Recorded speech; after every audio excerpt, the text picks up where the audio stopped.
ओम अज्ञानतिमिरन्धस्य ज्ञानञ्जनशलाकया चक्षुरुन्मिलितं येन तस्मै श्रीगुरुवे नमः। जय श्री कृष्ण चैतन्य प्रभु नित्यानंद श्री अद्वैत गदाधर श्रीवासादि गौर भक्तवृंद। हरे कृष्ण कृष्ण कृष्ण हरे हरे, हरे राम राम राम हरे हरे। हरे Krishna and welcome everybody. Bhagavad Gita कर रहे हैं हम, 4th चैप्टर कर रहे हैं। 4th चैप्टर के पहले 17 श्लोक हमने कर लिए थे और डिस्कशन चल रहा था कर्मा के ऊपर। तो कृष्णा बता रहे थे 4.17 में कि ये जो कर्मा है इसको समझना इतना आसान नहीं है। The intricacies of karma very difficult to understand. लेकिन कृष्णा जो है वो एक थोड़ा ग्लिम्स दे रहे हैं हमें ताकि हम थोड़ा समझ सकें और उस हिसाब से अपनी लाइफ के अंदर पॉजिटिव चेंजेस ला सकें। ठीक है, वैसे तो समझना आसान नहीं है, लेकिन भगवान की कृपा से हम थोड़ा बहुत समझ सकते हैं। भगवान की कृपा जब मिलती है तो इम्पॉसिबल चीजें पॉसिबल हो जाती है। तो हमें भगवान की कृपा के लिए प्रार्थना करना चाहिए और इसलिए हम मंगलाचरण भी करते हैं, भगवान से और भक्तों से प्रार्थना करते हैं ताकि हम समझ सकें। तो हम पढ़ेंगे 4.18 को। कर्मण्य अकर्म या पश्येद कर्मण्य अकर्म या पश्येत् कर्मणि च कर्म या अकर्मणि च कर्म या सबुद्धिमान मनुष्येषु बुद्धिमानं मनुष्येषु सयुक्ता कृत्स्न कर्म कृत्। सायुक्ता कृष्ण कर्म कृत्। ओके, तो कौन पढ़ेगा इसका ट्रांसलेशन? कौन वॉलंटियर करना चाहेगा पढ़ने के लिए?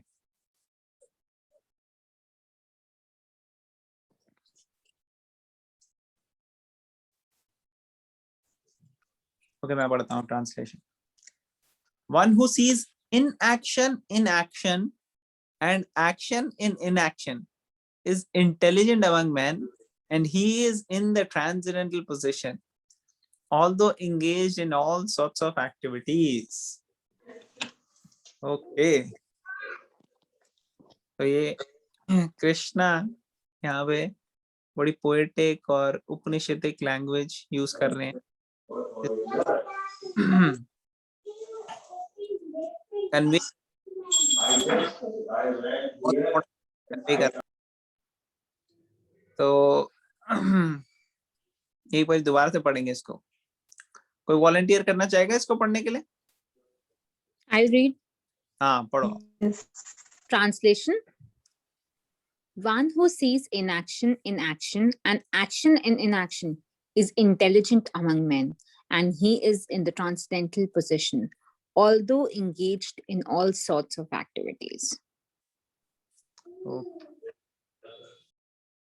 और परपट पढ़ेंगे और फिर डिस्कशन करेंगे। कौन परपट पढ़ेगा इसका? तो और वॉलंटियर करना चाहेगा परपट पढ़ने के लिए? Should I read? हाँ, आप पढ़ो। Purport. A person acting in Krishna consciousness is naturally free from the bonds of karma. His activities are all performed for Krishna. Therefore, he does not enjoy or suffer any of the effects of work.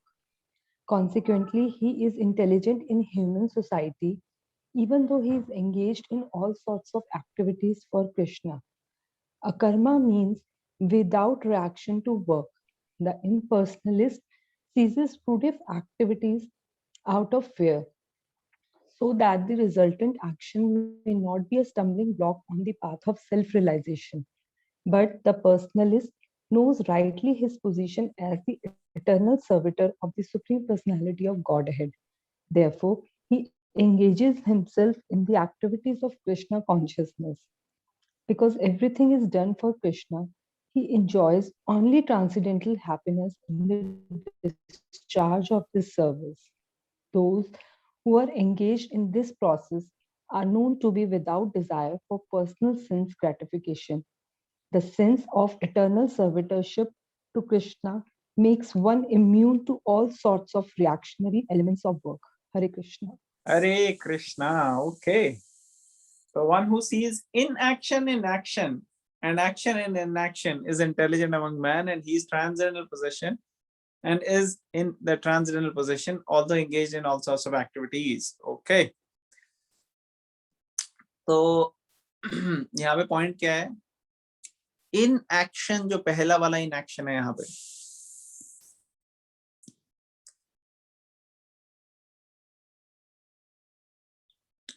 One who seize in action मतलब कि ये जो in action है यहाँ पे, इसका मतलब है akarma in terms of getting no material karma. आपको कोई मटीरियल कार्मिक बाउंडेज नहीं होगी in spite of the fact कि आप कर्मा कर रहे हो। नॉर्मली अगर आप कोई एक्टिविटी करते हो तो आपको उसके रिएक्शन मिलते हैं, मटीरियल रिएक्शंस। लेकिन किसी स्थिति में ऐसे होता है कि वो उसके मटीरियल रिएक्शंस नहीं मिलते हैं। जो व्यक्ति इस चीज को देख पाता है, समझ पाता है, अंडरस्टैंड कर पाता है, वो बुद्धिमान है। ऐसे कृष्ण बता रहे हैं कि अगर आप कोई कार्य कर रहे हो और उससे आपको कोई रिएक्शन नहीं हो रहा, कौन सा कार्य ऐसा होता है? तो प्रभुपाद पर्पट में एक्सप्लेन भी कर रहे हैं इसको कि जो कृष्ण कॉन्शियस कार्य होते हैं, जो कार्य किए जाते हैं भगवान की सेवा के लिए, वो कार्य जो है उनका कोई रिएक्शन नहीं लगता। उनसे क्या होता है, हमारे को सुकृति मिलती है, भक्तोन्मुखी सुकृति। सुकृति मीन्स ऐसा कार्य जिसका स्पिरिचुअल बेनिफिट होता है। मटीरियल लेवल में कोई खास फर्क नहीं पड़ता, लेकिन स्पिरिचुअल बेनिफिट इमेंस होता है उसका।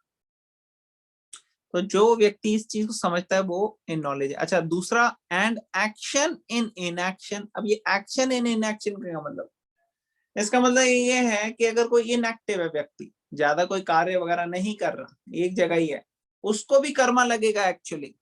अगर वो भक्ति का काम नहीं कर रहा और नॉर्मली इनएक्टिव भी अपीयर हो रहा है, फिर भी उसको कर्मा लगेगा। जैसे अर्जुन, अभी यहाँ पे उसकी क्या स्थिति थी, वो सोच रहा था कि मैं युद्ध वगैरह छोड़ देता हूँ और इनएक्टिव हो जाता हूँ इन टर्म्स ऑफ लड़ाई करना, मैं लड़ाई वगैरह नहीं करूंगा, मैं इनएक्टिव हो जाऊंगा। तो ऐसी इनएक्टिविटी से भी कर्मा लगता है। क्यों? क्योंकि आप इनजस्टिस होते हुए देख रहे हो। आपने देखा कि दुर्योधन ने द्रौपदी के साथ किस तरीके से व्यवहार किया, और दुर्योधन को आपको उसकी सजा नहीं दोगे आप। दुर्योधन कितने और लोगों के साथ गलत तरीके से बिहेव करेगा। वो तो राजा है, और राजा तो एकदम सही व्यक्ति को होना चाहिए। ऐसे गलत लोगों का अगर राजा बन जाएंगे तो ये खराब होगा सोसाइटी की। तो ये इनजस्टिस जो है उसको टॉलरेट नहीं करना होता क्षत्रिय को। क्षत्रिय को अपनी ड्यूटी करनी होती है जस्टिस करने की। लेकिन अगर क्षत्रिय इनएक्टिव हो जाए और अपनी ड्यूटी ना करे कि नहीं नहीं नहीं मैं नहीं करूंगा, तो ये बहुत गलत हो जाए। जैसे मान लो एक डॉक्टर है, डॉक्टर को पता है कि मरीज का इलाज कैसे करना है और उसको दवाई पता है, मगर वो दवाई कहे फिर भी ना दे मरीज को, कहे नहीं नहीं ये दवाई कड़वी है, उसको कड़वी लगेगी, मैं ऐसा नहीं कर सकता मरीज के साथ, तो ये बेवकूफी होगी, ये कोई कंपैशन नहीं होगा। उसी तरीके से सोसाइटी को अच्छी तरह चलाने के लिए क्षत्रिय को अपना कार्य करना पड़ेगा। और अगर वो इनएक्टिव हो जाए क्षत्रिय और वो कहे नहीं मैं नहीं अपना कार्य करूंगा, तो इसका बहुत सीरियस कॉन्सिक्वेंसेस, सीरियस कर्मा लगेगा क्षत्रिय को। ठीक है ना? तो ये इनएक्टिविटी से भी कर्मा लगता है। अगर आप सोचो कि आप इनएक्टिव रहोगे उससे आपको कर्म नहीं लगेगा, ऐसा नहीं है। कृष्ण कह रहे हैं उसमें भी कर्म लगेगा। तो एक पर्सपेक्टिव हो गया कि आप कृष्ण कॉन्शियस एक्टिविटीज कर रहे हो तो उससे आपको कर्मा नहीं लग रहा, चाहे आप सेम चीजें कर रहे हो जो ऑर्डिनरी व्यक्ति करता है। ऑर्डिनरी व्यक्ति भी मार्केट जाता है, सब्जी लेता है, आप भी जाते हो मार्केट सब्जी लेते हो, आप भी लेके आगे उसको कुकिंग करते हो, वो ऑर्डिनरी व्यक्ति भी करता है। आप का सिर्फ ये फर्क है कि आप अब उसको भगवान को ऑफर कर रहे हो और जो ऑर्डिनरी व्यक्ति है वो उसको खा रहा है। तो जो व्यक्ति उसको खा रहा है नेचुरली उसको कर्मा लगेगा। पॉजिटिव भी हो सकता है, नेगेटिव भी हो सकता है, जिस भी तरीके का हो सकता है। लेकिन अगर आपने भगवान को उसको ऑफर किया और फिर खाया और लोगों को वितरण किया उसका, तो उसमें आपको पॉजिटिव ही पॉजिटिव होगा, लेकिन अकर्मा होगा। अकर्मा मीन्स स्पिरिचुअल बेनिफिट, मटीरियल कार्मिक पॉजिटिव या नेगेटिव नहीं लगेगा, लेकिन आपको एक स्पिरिचुअली अकर्मा मिलेगा, स्पिरिचुअल बेनिफिट होगा उसका। अब ऐसे कई हैं जो स्पिरिचुअलिटी को प्रैक्टिस करते हैं और ध्यान और अलग अलग माध्यम से भगवान की तरफ बढ़ने की जगह वो इन प्रोसेसेस को सोचते हैं कि इनसे हमें स्पिरिचुअलिटी मिल जाएगी, हम एक हो जाएंगे वो भ्रमण के साथ। तो ऐसे जो इम्पर्सनलिस्ट व्यक्ति हैं, इन लोगों के बारे में यहाँ कहा जा रहा है, ये लोग कई बारी मौन व्रत रखते हैं। उनको कहा जाता है कि भैया आपको गलत चीजें कुछ नहीं बोलनी, तो कहते हैं ठीक है हम चुप ही रहेंगे, हम बोलेंगे नहीं कुछ, जो कि गलत नहीं है, लेकिन वो अगर उसमें भी चुप रहें और मन उनका अभी भी कर रहा है इधर उधर की गॉसिप करने के लिए, फालतू बातें करने के लिए, और वो क्या करें, वो कॉपी और पेंसिल लें और कॉपी पेंसिल या पेन से इधर उधर की ऊट पटांग बातें लिखते रहें और सोचे कि हमने मौन व्रत धारण करा हुआ है, ये बहुत अच्छा है, इससे हम इनएक्शन, हमें अकर्मा मिलेगा। ये मूर्खता है, ये बेवकूफी है। क्यों? क्योंकि आप, कृष्णा ने पहले भी बोला था ना कि जो व्यक्ति ढोंग तो ये करता है कि वो बहुत स्पिरिचुअली एडवांस है, लेकिन वो प्रिटेंड करता है, मिथ्याचारी होता है, और वो अपने उसमें ही रहता है, उसका माइंड सेंस ऑब्जेक्ट्स में जा रहा है, लेकिन उसने दिखाया हुआ सबको मैं सन्यासी हूँ। तो ऐसा व्यक्ति ढोंगी, इसका बेनिफिट नहीं होता, इसका उसको बहुत सीरियस अकर्मा लगेगा। और वही व्यक्ति जो सेंसेस के साथ टच में आता है, एंजॉय करता है उसको, सेंसेस को, लेकिन भगवान की सेवा में लगाने के लिए, वो व्यक्ति कई गुना ज्यादा बेटर है। इवन दो वो व्यक्ति जो है वो सन्यासी नहीं है, वो ज्यादा ऑस्टेरिटी तपस्या नहीं कर पा रहा, कुछ नहीं कर रहा, लेकिन वो भगवान की सेवा में लगा रहा है, वो कई गुना ज्यादा बेटर है। तो यहाँ पे भी यही बात हो रही है कि कई बार इम्पर्सनलिस्ट जो व्यक्ति हैं, वो ये नहीं समझ पाते कि जो हमारी सेंसेस और बॉडी है उसको भगवान की सेवा में लगाना है। तो गॉसिप्स बंद करने के लिए बेस्ट तरीका क्या है कि भगवान के बारे में चर्चा की जाए, भगवान के बारे में बोला जाए, सुनाया जाए लोगों को, क्योंकि इतनी सारी चीजें हम इधर उधर की बातें करते हैं, लेकिन आप भगवान से रिलेटेड टॉपिक डिस्कस नहीं करते हुए देखोगे लोगों को आम लाइफ में, है कि नहीं? भगवत गीता से रिलेटेड टॉपिक नहीं देखोगे आप। 99.99% बातें इधर उधर की होती हैं। ज्यादातर लोग मिलते हैं, आपने कभी ऐसा देखा दो भाई बहन मिले या भाई भाई मिले या बहन बहन मिले, वो कहते हैं चलो यार अब भगवत गीता पढ़ते हैं? ऐसा आम उसमें हो नहीं सकता। अब आप लोग ने शुरू किया भगवत पढ़ना, तो हो सकता है आप लोगों का इंटरेस्ट बढ़े, तो आप लोग ऐसे कर रहे हो, लेकिन इससे पहले, संपर्क में आने से पहले बहुत ज्यादा लोग ऐसे प्रैक्टिस नहीं कर पाते। Am I right? क्या है आप लोगों का इम्प्रेशन इस बारे में? हाँ जी सही है। नहीं कर पाते ना यस, ये। इनफैक्ट अगर कोई करना भी चाहे तो सामने वाला मना कर देता है। हाँ, सामने वाला कहता है अरे तेरी तबीयत तो ठीक है, कैसी बातें कर रहा है आज या कर रही है। जब बुढ़ा गए हो पता ये नहीं। सब जब बुढ़े हो जाओगे सब करोगे, लेट्स हाँ party and all that. Exactly. जब तुम्हारे मुंह में दांत नहीं, पेट में आंत नहीं, जब कोई किसी चीज के लिए you are good for nothing, तब तुम करना ये। उसको ये नहीं पता कि तब जब गुड फॉर नथिंग है तो ये समझ में थोड़ी आएगी ये ज्ञान, इसको समझना इतना आसान नहीं। भगवान कह रहे हैं intricacies of karma very difficult to understand. Arjun जो है वो अपने करियर के मिडिल में था, अभी पीक पे था, उसकी पूरी फैमिली वगैरह सब कुछ है, तब वो ले रहा है ये नॉलेज, रिटायरमेंट के बाद नहीं ले रहा। और उसने पहले भी ये सुन चुका है ये बात, वो बताएगा आगे कि ज्ञान मैंने पहले भी लिया था। और आज आप मुझे खुद अपने आप बारे में बता रहे हो। तो अर्जुन को तो खैर पता ही था कृष्णा के बारे में। एनीवेज, तो जो इम्पर्सनलिस्ट व्यक्ति हैं वो दूसरे माध्यम से अपने आप को सेल्फ रियलाइज करने की कोशिश करते हैं, लेकिन उनके लिए बड़ा कठिन हो जाता है। आगे वाले चैप्टर्स में भी भगवान बताएंगे कि जो इम्पर्सनलिज्म का पाथ है एक तो बहुत कठिन है, और भगवान भी प्रेफर नहीं करते, वो भी इतने खुश नहीं होते इम्पर्सनलिस्ट पाथ लेने से। तो फिर इसलिए हम उस पाथ को ज्यादा इंकरेज नहीं करते। तो यहाँ पे क्या बोला है कि आउट सीजेस फ्रूट, वो क्या करते हैं, वो सीज करते हैं, वो सोचते हैं कि कर्म फल की इच्छा के कारण सारे कर्म हो रहे हैं, इसलिए हम कर्म करना बंद कर देंगे। लेकिन ऐसा हो नहीं पाता, कर्म बंद नहीं कर सकते आप कर्म, आपको तो कर्म करना ही है। इसलिए अच्छा भगवान की सेवा में लगे, आपको बात करनी है, आप भगवान के बारे में बात करें। अगर आपको कोई आपने नई गाड़ी खरीदी, उसके लिए आप गाड़ी को इस्तेमाल करो भगवान की सेवा में, जहां पे भी मौका हो सकता है। आप जाओ उस गाड़ी का इस्तेमाल करके मंदिर जाओ, ऐसी जगह जाओ जहाँ पे आपको ज्ञान मिले भगवान के बारे में। सिर्फ सेंटिमेंटल रिलीजियस वजह से नहीं जाते हम मंदिर में, हमें एजुकेशन के पर्पज से आना है, सीखना है। वहाँ पे प्रॉपर ट्रेनिंग होने चाहिए, कोर्सेज होने चाहिए। अदरवाइज फिर टेम्पल जो है वो ज्यादा उसका बेनिफिट नहीं हो पाता, इसलिए लोगों का हार्ट ट्रांसफॉर्म नहीं होता। जब वो ऐसे नॉर्मल मंदिर जाते हैं तो ठीक है, एक तरह से ना जाने से तो बेहतर है, लेकिन उनका हृदय ट्रांसफॉर्म नहीं हो पाता, उनको ज्ञान नहीं मिल पाता, नॉलेज नहीं मिल पाती। तो ऐसे जगह हमारे को आइडेंटिफाई करनी चाहिए जहां से हमारे को रियली इसकी डेप्थ पता लग सके कि भगवत गीता कितनी डीप है और इसकी नॉलेज कितनी प्रोफाउंड है, कितनी हेल्पफुल है। जो भगवत गीता और हमारे शास्त्र को फॉलो करते हैं लोग, सीरियसली वो समझ जाते हैं कि बाकी दुनिया के में जो चीजें हो रही हैं, that is nothing as compared to the knowledge which is there in Bhagavad Gita. इतने दूर दूर से लोग आते हैं भगवत गीता सीखने के लिए हिंदुस्तान में। पहले के टाइम में तो बहुत आते थे ये शास्त्रों का ज्ञान लेने के लिए। बड़ी बड़ी हमारी यूनिवर्सिटीज थी, नालंदा, तक्षशिला, इन सब में जाके लोग अलग अलग तरह की साइंसेस सीखते थे जो कि वेदों के ऊपर बेसिस थे। लेकिन भारी आक्रमण के कारण ये सब यूनिवर्सिटीज के अंदर इतने सारे जो लिटरेचर थे उन सबको जला दिया गया, नष्ट किया गया।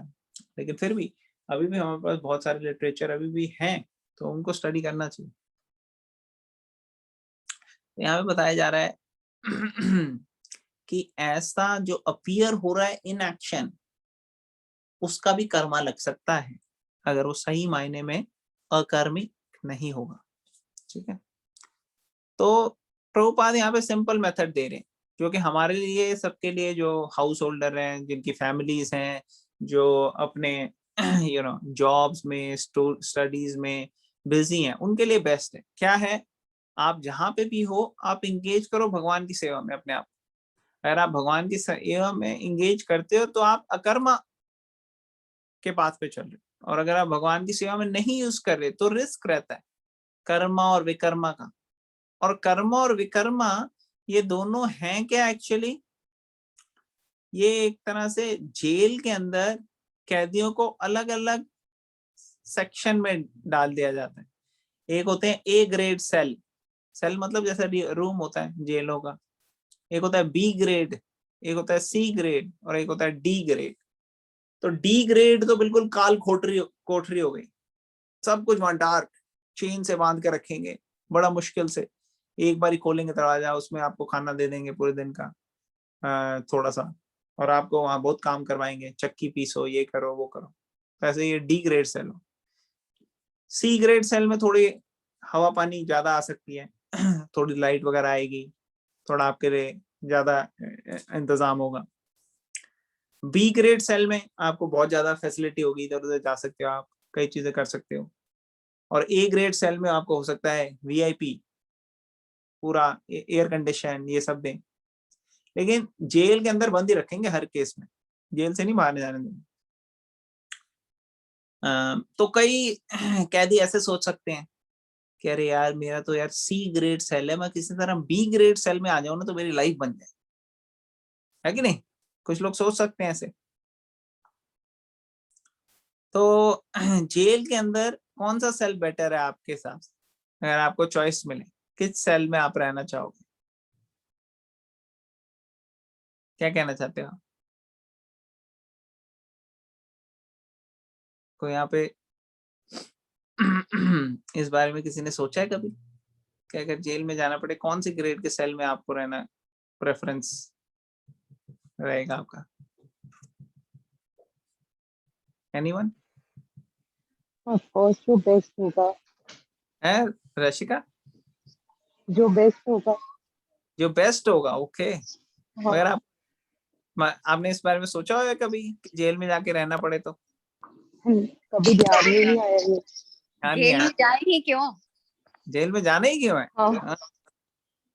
तो जो बुद्धिमान व्यक्ति होता है वो यही सोचता है, वो कहता है ए ग्रेड हो डी ग्रेड हो सारे सेल बेकार ही हैं, जेल में जाना ही क्यों है हमें?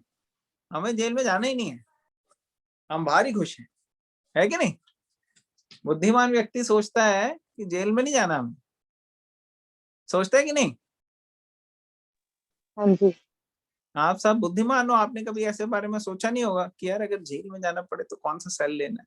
ऐसे कभी चर्चा हुई है, ऐसे बैठ के बात की हो अपनी फैमिली के साथ कि हाँ भाई कौन सी सेल में रहेंगे जेल में? कभी की नहीं होगी? की है किसी ने? कभी सोचा भी नहीं होगा। सोचा नहीं होगा ना, तो इसका मतलब आप इंटेलिजेंट हो, ऐसा नहीं सोचा। तो उसी तरीके से इस मटेरियल वर्ल्ड में जो हम रह रहे हैं एक्चुअली ये जेल है, ये जेल है। और इसमें आप चाहे बिलियनियर के कैटेगरी में हो, मिलियनियर की कैटेगरी में हो, चाहे आप पूरे फैमिली हो, घर परिवार पूरा पला हो आप, या फिर आप ऐसी स्थिति में हो जहाँ पे आपके पास कोई नहीं है फैमिली मेंबर, सब आपके परिवार वालों ने आपको छोड़ दिया है, या आप ऐसी कैटेगरी में हो जहाँ आपका अच्छा स्पाउस है, अच्छे पार्टनर है, या फिर ऐसी कैटेगरी में हो कि आपकी गर्लफ्रेंड चली गई है, भाग गई है, बॉयफ्रेंड भाग गया है, तो किसी भी कैटेगरी में हो आप एक्चुअली इन इस जेल में ही हो। तो ये धरती जो है ये जेल है, पूरा मटेरियल यूनिवर्स एक्चुअली। और इस जेल में अलग अलग सेल्स हैं, कोई स्वर्ग लोक का सेल हो सकता है, कोई नर्क लोक का सेल हो सकता है, कोई भूलोक का हो सकता है, लेकिन एक्चुअली ये सारे के सारे अलग अलग सेल हैं। हमको इन सेल्स में नहीं रहना, हमको यहाँ से बाहर निकलना मीन भगवान के साथ रहना, हमें कोई रुचि नहीं है। तो अगर आप अकर्मा करते हो तो आप बाहर निकल सकते हो। अगर आप विकर्मा करते हो, विकर्मा मतलब नीचे जाना पड़ेगा आपको, डी ग्रेड सेल में आपकी वो मिल जाएगी एंट्री, फ्री टिकट। और अगर आप कर्मा करते हो कि नहीं यार मैं अच्छे पुण्य मिलेंगे मुझे, हाँ, तो आपको बी ग्रेड सेल में डाल सकते हैं, डी से आप सी में आ सकते हो, बी में आ सकते हो, बहुत करोगे तो ए में आ सकते हो।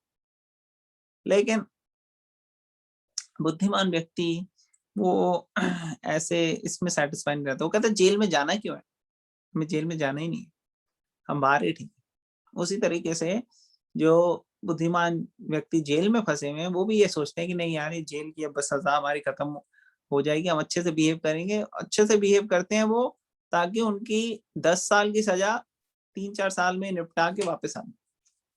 तो हमारा को भी ऐसे ही सोचना चाहिए कि कैसे ही हम जेल में किसी तरह तो फंस गए हैं, गलत काम सोच किए हमने, तो अब हम यहाँ से हमें निकलना है।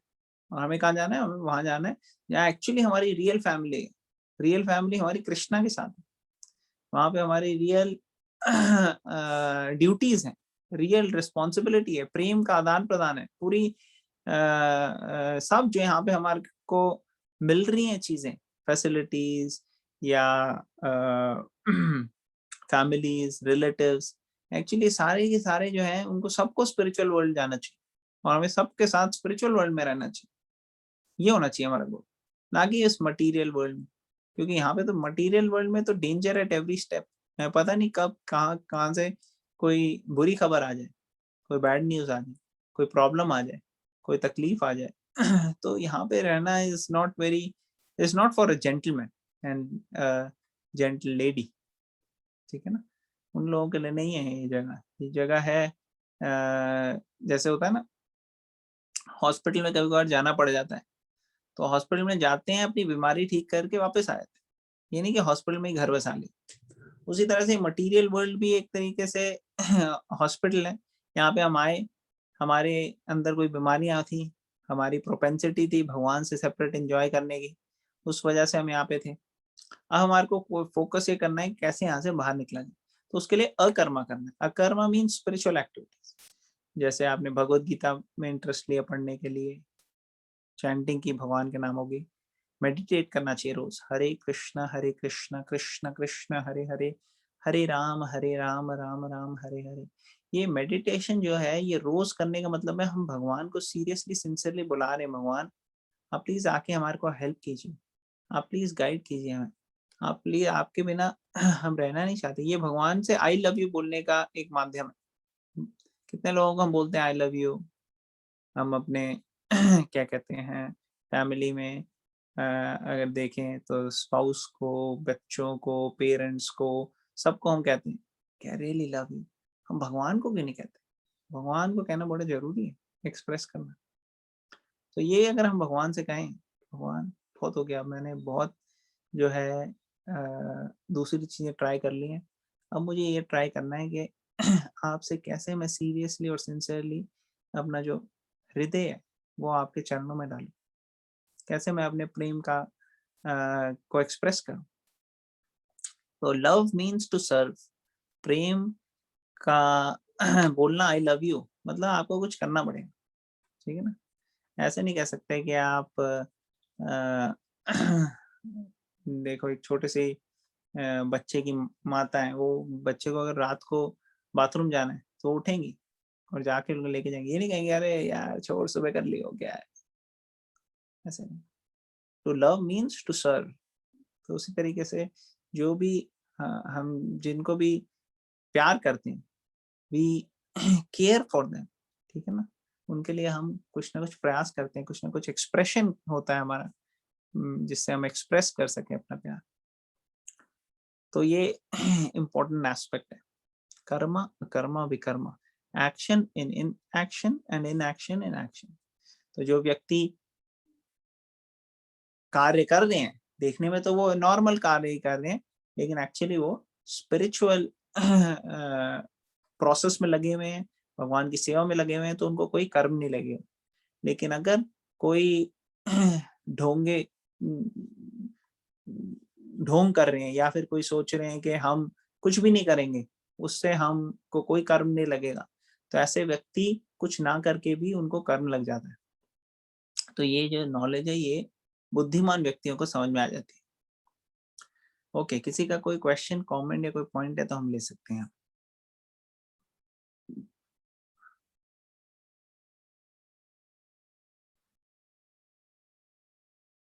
एक मैं लास्ट लाइन यहाँ पे पढ़ना चाहता हूँ दोबारा से, लास्ट की दो लाइनें। Those who are engaged in the process are known to be without desire for personal sense gratification. अपने खुद के जो इंद्र तृप्ति इसमें नहीं लगते और भगवान की सेवा में लगते हैं, वो व्यक्ति अपने आप को सोचते हैं कि हम भगवान के सेवक हैं। जैसे हनुमान जी, वो हमेशा भगवान की सेवा में लगे रहते हैं, राम की, जय श्री राम। तो ये इटर्नल सर्वाइटरशिप टू कृष्णा, भगवान की जो हमेशा भगवान का सेवक समझना अपने आप को, इससे क्या होता है, इस भावना से makes one to immune to all sorts of reactionary elements of work. Reactionary elements of work का मतलब हो गया कर्म का जो फल मिलता है। तो ये जो कर्म का फल मिलने का सिस्टम है ना, ये आपको टच भी नहीं कर सकता अगर आप भगवान के सेवक बनते हो प्योर। तो ये भावना होनी चाहिए। हनुमान जी के फुट स्टेप हमें फॉलो करना चाहिए। जैसे हनुमान जी हर चीज में देखते थे क्या है भगवान को प्रिय, राम को प्रिय, उसी तरीके से अपने आप को चलो। तो बुद्धिमान व्यक्ति वो इस तरीके को एक्सेप्ट करते हैं। ऑल राइट, किसी का और कोई क्वेश्चन, कमेंट, पॉइंट है तो हम ले सकते हैं, नहीं तो हम आगे चलेंगे। सब कुछ क्लियर हो रहा है?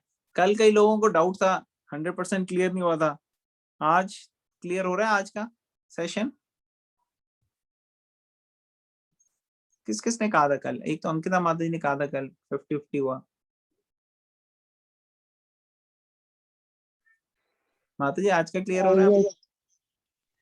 यस प्रभु जी, जो ट्रांसलेशन में पार्ट बोला है एक्शन इन एक्शन, इसको प्रभु जी कुछ एलाबोरेट करके या कुछ एग्जांपल दे सकते हैं so that will keep in mind. हाँ, तो एग्जांपल ही दिया भी मैंने। पहला हो गया इन एक्शन। तो ये है इन एक्शन मीन्स अकर्मा, मतलब कोई आपको रिएक्शन नहीं लगेगा अगर आप कर्म भी करते हो। कौन सा कर्म करते हो आप? कृष्णा कॉन्शियस एक्शन करते हो।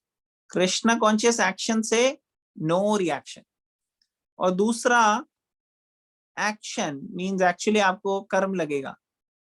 इन एक्शन कर्म लगेगा इन द सेंस कि आपका ये कंसिडर कर रहा है कि आपने कोई ना कोई काम किया है और आपके हिसाब से आप कोई भी काम नहीं कर रहे।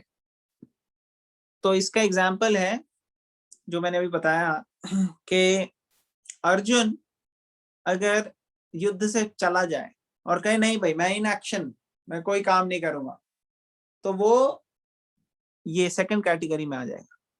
उसको कर्म लगेगा बड़ा भारी। क्यों? क्योंकि उसने इनजस्टिस को सहन करा। जो उसका धर्म है, क्षत्रिय धर्म, उस हिसाब से उसको सबक देना चाहिए दुर्योधन, जो गलत कार्य किया दुर्योधन। तो अगर वो नहीं करेगा अर्जुन, तो यहाँ पे उसको कार्मिक बॉन्डेज का सामना करना पड़ेगा। और वही अगर वो युद्ध करता है, एक्शन करता है, तो भी उसको कोई रिएक्शन नहीं मिलेगा। तो ये बात जिसको समझ में आ जाती है वो बुद्धिमान व्यक्ति है। समझ में आ रहा है अंकिता माता जी? जी प्रभु जी, थैंक यू। Thank you. उसी तरह से मैं बता रहा था, यही जो एक्शन इन एक्शन है कि कई ढोंगी लोग सन्यासी बन के एक जगह बैठे रहते हैं या फिर मौन व्रत रखते हैं या दूसरी चीजें करते हैं, लेकिन उनका मन कहाँ है? उनका इंद्र तृप्ति में ही मन है। तो इंद्र तृप्ति में मन है अगर उसका, तो वो उसको ऑनेस्ट रहना चाहिए कि हाँ भाई मेरा इंद्र तृप्ति में मन है, मैं उसको भगवान की सेवा में अब लगाना चाहता हूँ कि हाँ ठीक है मेरे को ये एंजॉयमेंट्स करनी है, लेकिन उसको भक्ति भावना से भगवान की सेवा में लगाने के प्रोसेस फॉलो करना चाहिए उसको। वो बेटर है रादर देन चीप एडोरेशन और प्रिटेंडर मेंटालिटी। समझ में आ रहा है? तो ये एक्शन मतलब उसको कर्म लगेगा, चाहे वो इनएक्टिव रहे, एक जगह बैठा रहे। हाँ कविता बताएगी। कविता आपके यहाँ कोई पॉइंट शेयर करना चाहते हो? यस, हरे कृष्णा। मैं हाँ। कुछ पूछना चाह रही थी एक्चुअली। थोड़ी लाउडली बोल रहे हैं यार, आपकी आवाज थोड़ी कम। अभी ठीक है? हाँ मच बेटर। ओके, मेरा एक क्वेश्चन था। लाइक हम रोड पे चल रहे होते हैं और वहां पे हम देखते हैं कि दो लोग लड़ाई कर रहे हैं। ठीक है, लेट्स से ए पर्सन और बी पर्सन है, वो लड़ रहे हैं एंड हम सी पर्सन वहां पहुंचते हैं, हम देखते हैं वो लड़ रहे हैं। सो इंस्टेड हम उनको सॉल्व कराने के बजाय हम बस देख के आगे चल देते हैं। तो ये हमारे पे कर्म या इसका कुछ लगेगा? हाँ तो ये अच्छा क्वेश्चन है। देखो कई चीजें हैं जो हमारी रियली ड्यूटीज और रिस्पॉन्सिबिलिटीज में आती है, ठीक है ना, प्राइमरी ड्यूटीज और रिस्पॉन्सिबिलिटीज है। अगर हम वो नहीं करेंगे, जैसे एक माता पिता की ड्यूटी है भाई अपने बच्चे के ध्यान रखना, उसका अच्छा करना, अगर एक डॉक्टर की है कि मरीज का ट्रीटमेंट करना, अगर आपका कहीं आपने एम्प्लॉयड हो आपके प्रोफेशन में, तो आपकी जो ड्यूटीज है वो करना। तो अगर आप वो ड्यूटीज में नहीं करते, खासकर अगर सीरियस ड्यूटीज हैं, जैसे मैंने एक एग्जांपल दिया कि बच्चों का ध्यान नहीं रखा आपने या मरीज का ध्यान नहीं रखा, आप डॉक्टर हो, तो वो फिर आपको उसका तो कर्म लगेगा। अगर कोई चीजें हैं जो आपके कंट्रोल में नहीं है और आपकी ड्यूटी के अंदर नहीं आती, तो सारी दुनिया में इतने सारे कॉन्फ्लिक्ट्स हो रहे हैं, सारे कॉन्फ्लिक्ट का क्या कहते हैं सॉल्व करने का जिम्मा हमने अपने सर पे नहीं ले लेना, ठीक है ना। इतने सारे लोग हैं, उनकी कोई लड़ाई, दो लोगों की ठुक गई, टक्कर हो गई आपस में, तो हम क्या बीच में मामा बन जाएंगे? वो कहते हैं ना कि सेल्फ अपॉइंटेड वॉच डॉग नहीं बनना हमें, कि खुद ही अपॉइंट करके अपने आप को हम शुरू हो जाएं लोगों के प्रॉब्लम सॉल्व करने। देखो मटेरियल वर्ल्ड मतलब प्रॉब्लम तो होगी, लड़ाइयां तो होंगी, प्रॉब्लम्स तो होंगी। हमारी जो मेन ड्यूटी है उस पर फोकस रहना चाहिए, बहुत ज्यादा इधर उधर नहीं जाना चाहिए। इसलिए अगर हम कृष्णा कॉन्शियसनेस पे फोकस कर रहे हैं, तो उससे सब लोगों का भला होगा और आपके ऊपर कोई कर्मा लग ही नहीं सकता। आप प्रूफ हो जाओगे, इम्यून हो जाओगे कर्मा से। जैसे कोविड के लिए लोग नई नई तरीके कर रहे हैं अपनी इम्यूनिटी इंक्रीज करने के लिए, तो सबसे इम्पोर्टेंट है इम्यूनिटी इंक्रीज करने के लिए कि हम कृष्णा कॉन्शियस एक्टिविटीज में लगे, भगवान का नाम ले रोज 108 टाइम्स। हम ये मंत्र चैंट कर सकते हैं, हरे कृष्ण कृष्ण कृष्ण हरे हरे, हरे राम राम राम हरे हरे। देखो न्यूमरोलॉजी में भी 108 वर्ड का नंबर का स्पेशल सिग्निफिकेंस है, तो हर पॉइंट का सिग्निफिकेंस होता है। तो मिनिमम 100 अगर हम करें और उसके ऊपर जितना भी करें उसका बेनिफिट है ही है। लेकिन मिनिमम उतनी बारी अगर हम रोज करें तो हम देखेंगे कि हमने अपना अकर्मा का अकाउंट खोल दिया है, तो अकर्मा अकाउंट में हमारे बढ़ोतरी होती जाएगी। उसी तरह से भगवत गीता रोज अटेंड करेंगे हम तो हमारी बढ़ोतरी होती जाएगी। तो ये सब स्टेप्स अगर हम लेंगे तो उसके बाद छोटी मोटी चीजें, जैसे अब कितनी सारी चीजें तो हमारे से अननोइंगली हो रही है। हम कई बारी चलते हैं, कुछ भी करते हैं हम, उससे कितने सारे स्मॉल बैक्टीरिया, एनिमल्स, ये सब मर जाते हैं, इंसेक्ट्स। तो हमें उनका रिएक्शन लग सकता है, लगेगा।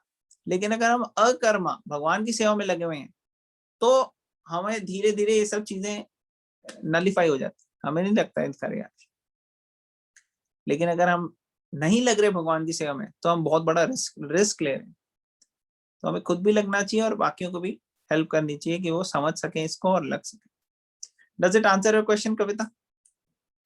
Yes, yes. Thank you. Hare Krishna. Thank you, Hare Krishna. और बताइए, और किसका क्या क्वेश्चन है? रशिका क्लियर हो गया? हाँ, हरे कृष्णा। हाँ जी, मेरा एक डाउट था, जैसे हम डेली लाइफ में जो आजकल कोई आप पास डेली लाइफ में क्या हुआ?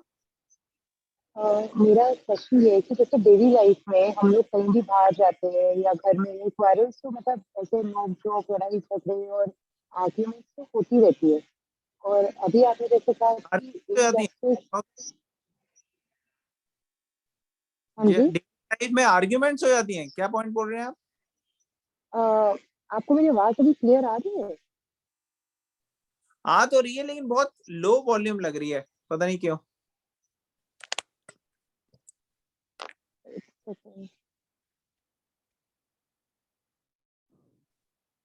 हाँ, बोलो बोलो, कोई नहीं। हरे आप कृष्णा। अब अभी आर्ग्यूमेंट्स हो जाते हैं? नहीं, जैसे डेली लाइफ में कोई आर्ग्यूमेंट्स होते हैं, क्वारल्स होते हैं हम दो लोगों के बीच में, तो आप जैसे अभी बोले कि हमें इनजस्टिस के लिए चुप नहीं रहना चाहिए, तो मेरे लिए वो पॉइंट मतलब करेक्ट हाँ, है, और एक सामने वाला भी कह रहे हैं कि वो मिनट, पॉइंट करेक्ट है, तो वो एक मिनट। पता कैसे चलेगा कि करेक्ट क्या है? हाँ, let me clarify Rashika. Injustice के लिए उसको चुप नहीं रहना चाहिए जिसकी ड्यूटी है। जैसे क्षत्रिय, अर्जुन क्षत्रिय है, उसकी तो ड्यूटी है जस्टिस देना। अगर कोई और ऐरा गहरा नत्थु गहरा आ जाए, वो कहे मैं जस्टिस दूंगा, अरे भैया तेरी ड्यूटी नहीं है, शूद्र है, या फिर तू क्या कहते हैं ब्राह्मण है, तो तेरी ड्यूटी नहीं है इन सबसे डीलिंग करना। तो उससे जरा हमें सेल्फ अपॉइंट नहीं कर लेना चाहिए हर ड्यूटी को सॉल्व करने के लिए। हमारी जो ड्यूटी है उस पर फोकस रहना चाहिए। और फिर जस्टिस, इनजस्टिस, ये सब चीजें जो होती है ना, कई बार ये जिनकी ड्यूटी है उन पे छोड़ देना चाहिए। डेली लाइफ में हमारे कर्ज होते हैं, हमारे प्रॉब्लम्स होती हैं, किसी से कुछ होता है, तो बेस्ट पॉलिसी ये है कि honesty is the best policy. Honest रहें हम, हमसे कोई गलती हो तो माफी मांग लें। अपनी ईगो को बहुत ज्यादा हमें फ्लेयर नहीं करना है कि भाई हाँ भाई हमारी इज्जत पे आ गई है बात, हम युद्ध करके दिखाएंगे, नहीं ऐसे नहीं। हमें ऑनेस्ट रहना है, टॉलरेंट रहना है और इंटेलिजेंट रहना है, और भगवान से प्रार्थना करनी है हर सिचुएशन में कि भगवान आप मेरी हेल्प कीजिए इस सिचुएशन को सॉल्व करने में। मेरे हिसाब से ये ठीक लग रहा है मुझे, लेकिन आप प्लीज मुझे हेल्प कीजिए, गाइड कीजिए। जितनी इंटेंसली आप भगवान से प्रार्थना करोगे, और प्रार्थना के साथ हमारे को, प्रार्थना मीन्स हमेशा चैंटिंग करते रहना। जितना हम भगवान के पॉजिटिव वाइब्रेशंस को लेंगे उतना भगवान हमारे को गाइड करेंगे। आगे भगवान अभी बताएंगे भगवत गीता में कैसे हृदय से अर्जुन तिष्ठति, कि हृदय में भगवान गाइड करते हैं हर एक लिविंग एंटिटी को, सबको। तो इसलिए प्रार्थना करनी बड़ी जरूरी है। प्रार्थना मीन्स हम भगवान की हेल्प के लिए कह रहे हैं, और इंटेंसली। अगर मान लो आप कुएं में गिरो, तो आप कितनी इंटेंसली कहोगे बचाओ बचाओ हेल्प। अगर कोई कुएं में गिरे और वो कहे ओह बचाओ, बचा लो यार, अरे कोई है बचाने आ जाए, तो ये कोई सीरियसनेस नहीं हुई ना। तो इसमें तो ये है कि खुश है हम यहाँ पे, आएंगे नहीं कुएं में। उसी तरह से अगर हमारी चैंटिंग सोती सोती इंटेंसली ना हो, बिल्कुल एकदम भगवान से कृपा की याचना नहीं कर रहे हैं, प्रे नहीं कर रहे हैं, हमारा माइंड इधर उधर है, तो इसका मतलब हम सीरियसली नहीं मांग रहे। समझ में आ रही है? हाँ जी। तो ये इंटेंस प्रार्थना, प्रेयर्स की बहुत जरूरत होती है हर सिचुएशन में, हर सिचुएशन। खासकर ये आप सॉल्व की बात करें, देखो Kalyug is age of quarrel and hypocrisy. Kalyug जो है ये हमारा आजकल जो चल रहा है हमारा, उसमें क्वारल और हिपोक्रेसी मिलेगी मिलेगी। आप किसी के ऊपर विश्वास करोगे, वो कुछ और कर देगा। आप बोलोगे कि भाई जैसे पहले के टाइम में होता था ना कि एक बारी बोल दिया प्राण जाए पर वचन ना जाए, एक बारी बोल दिया वो पत्थर की लकीर हो गई। आजकल तो जो बोल दिया वो लकीर होती है पानी में लकीर। अभी बोलने का पूरा सेंटेंस खत्म होता है मुश्किल से, उतने में वो टूट जाती है जो आपने वचन दिया। और फिर आपने कहा अरे अभी तो तूने बोला, नहीं नहीं नहीं मैंने कब बोला, मैंने नहीं बोला। अच्छा अगर मैंने बोला भी तो उसका मतलब ये था, वो नहीं था। तो आजकल ये हिसाब किताब होगा। तो क्वारल और हिपोक्रेसी तो हर स्टेज पे मिलेगी, लेकिन हम जितना भगवान की शरण लेंगे, भगवान से प्रार्थना करेंगे, उतना ज्यादा हम इम्यून हो जाएंगे, सेफ हो जाएंगे, अकर्मा में रहेंगे, हमें कोई कर्मिक टेंशन नहीं होगी। और कर्म अगर कोई पॉजिटिव कर्म, इतनी चिंता हमें करनी नहीं चाहिए पॉजिटिव कर्म की, कि पॉजिटिव कर्म चाहिए हमें, नेगेटिव नहीं चाहिए। क्यों? क्योंकि पॉजिटिव और नेगेटिव दोनों एक्चुअली बॉन्डेज ही है, प्रॉब्लम ही है, जेल में रहने की बातें हैं दोनों। एक ग्रेड का सेल है और एक डी ग्रेड का सेल है, और बी और सी बीच के हैं। तो हमें समझना चाहिए कि A grade, B grade, C grade, D grade है तो सारे जेल में ही ना। तो जेल में क्यों रहना है हमें, हमें जेल से बाहर आने के लिए कोशिश करनी। तो इसलिए हमारा फोकस होना चाहिए अकर्मा पे, इतना ज्यादा पे नहीं होना चाहिए कि इससे हमें ये कर्मा लगेगा कि नहीं लगेगा। फोकस अगर हमारा अकर्मा पे होगा तो नेचुरली हम उसके बाहर आ जाएंगे, क्योंकि अकर्मा जो है वो पॉजिटिव और नेगेटिव कर्मा को हटा देता है। समझ में आ रहा है राशिका? हाँ जी, क्वेश्चन आपका सॉल्व हुआ? यस। ओके। और किसी का कोई क्वेश्चन, कमेंट, कोई पॉइंट?